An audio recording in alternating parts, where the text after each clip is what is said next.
Hello everybody, my name is Cleo. This is going to be my deck profile for the Live Twin Evil Twin archetype mixed in with the Lair of Darkness engine.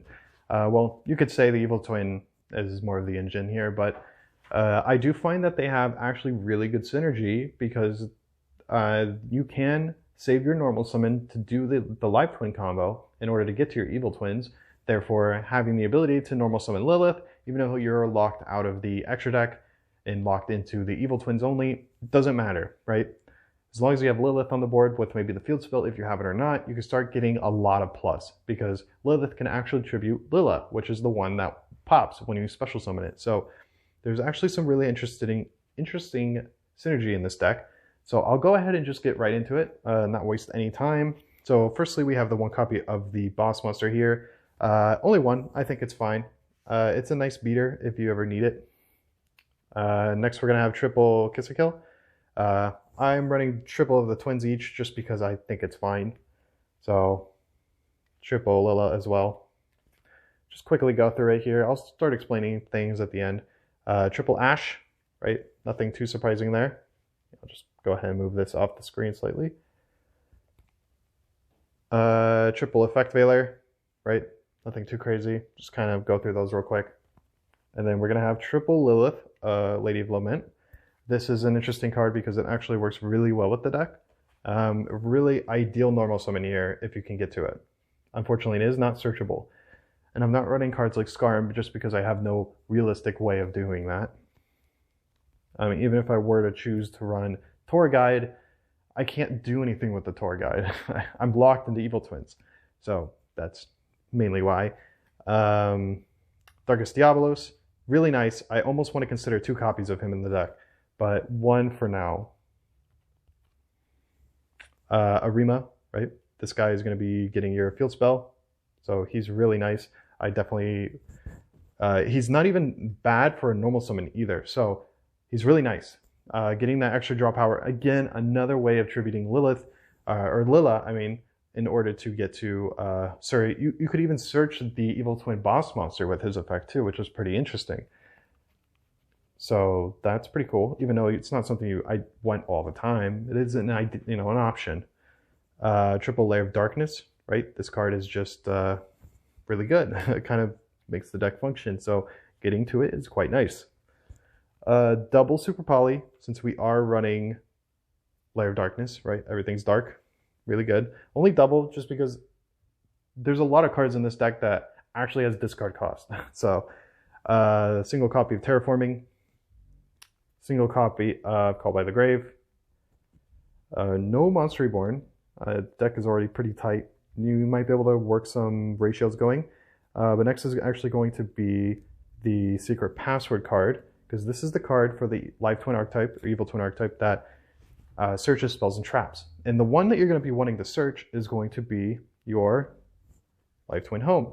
This is an E-Telly. This is literally an E-Telly. It specials from the deck at a cost. It does require a discard cost, but interestingly enough, Darkest Diabolos and their boss monster both activate from the graveyard, so those are ideal discard cost. And even then, sometimes it's worth just discarding extra copies of the Live Twins you may have drawn.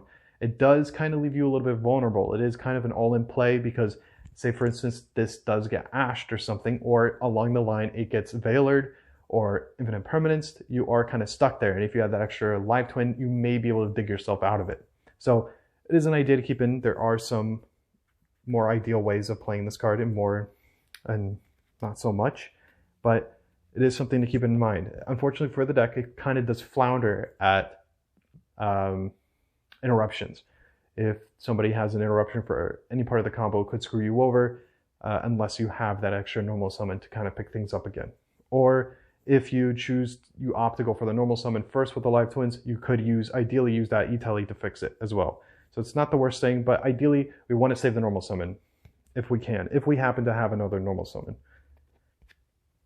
Even then, sometimes you dig deeper into your deck to get those normal summons with this card because you have a lot of draw power.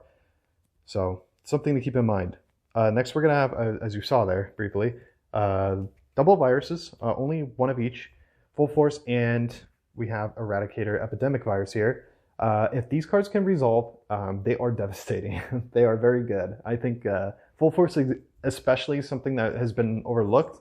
I get that going to the links, I mean, the links don't have defense and it requires 2,000 or more defense, but it is very strong if it resolves. Very strong. So I definitely like it. It's also thematic, you know.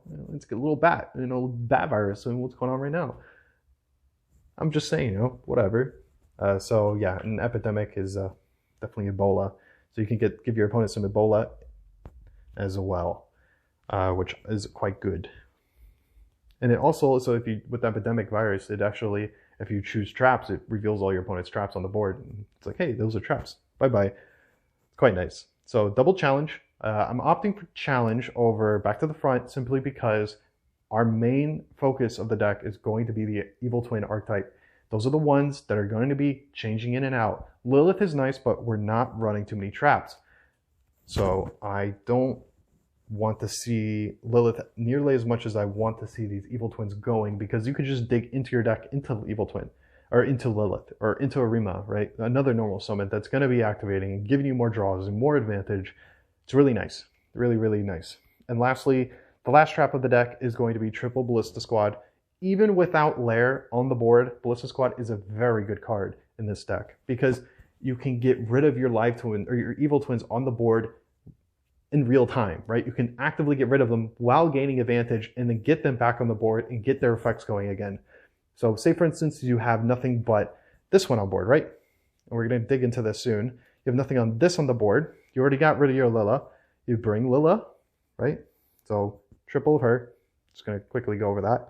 And you bring Lila on board. You get the tribute, or you summon her, you get the pop, and then you can activate Ballista Squad, tributing this. She brings her back. Hey, that's a draw. That's really nice. I got a draw from that during my opponent's turn in real time. So then you go back to your turn if you disrupted them enough and start getting those draw effects again. So you can really start to get nice advantage from this. So yeah, so we're running triple of this as well, as I'm going to quickly just show the camera. So 2 more of those. And then another one, let me quickly get rid of these as well before I forget. And another one that I think is actually really good in this deck for an extra deck option is going to be Beat Cop from the Underworld. This is a tribute card.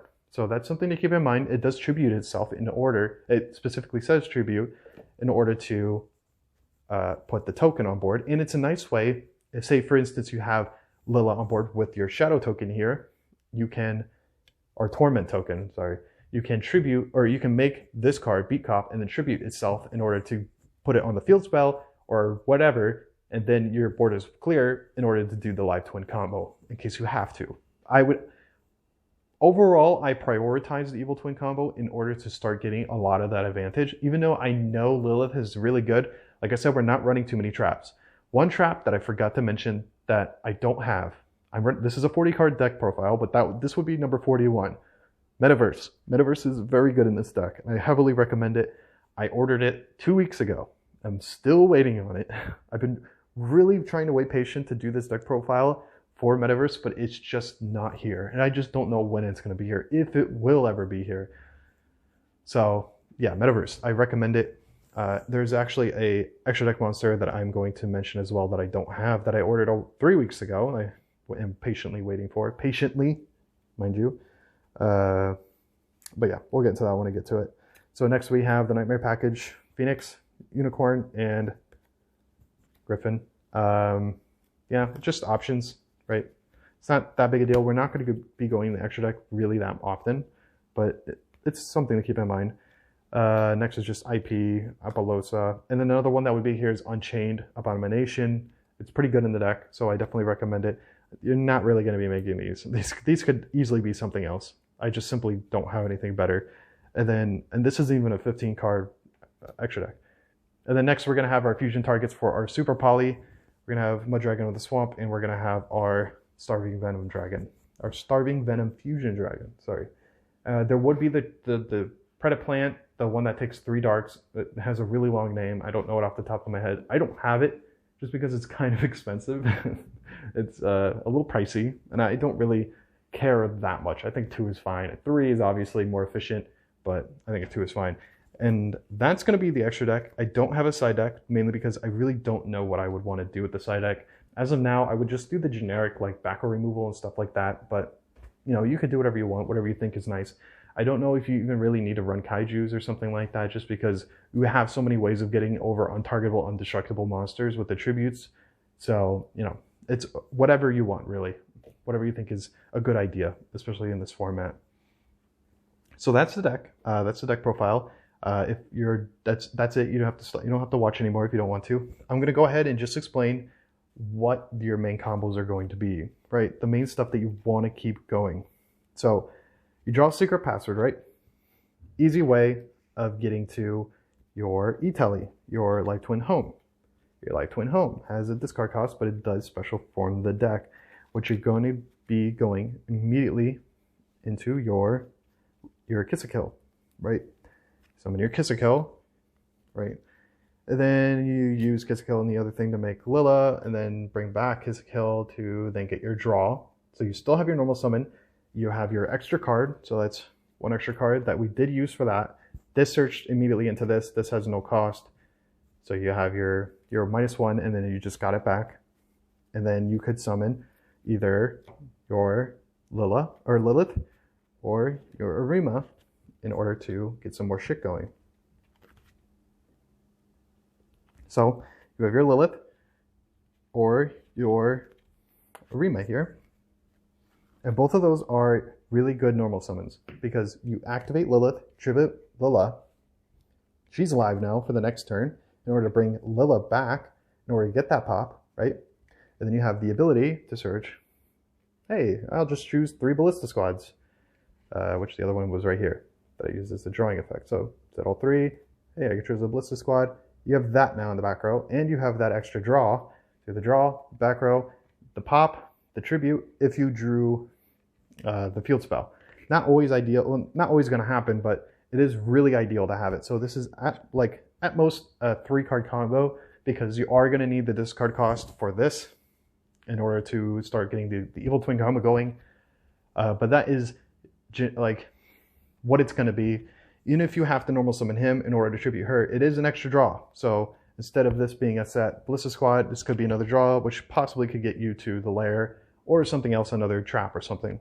So it's not the worst thing in the world. But it also can search your viruses. So if you happen to draw your Darkest Diabolos, that is a very ideal point to have and try to get the viruses on board with Lilith if possible, because he's going to be coming back. He's a target for both of the viruses, and he's so easy to bring back onto the board constantly.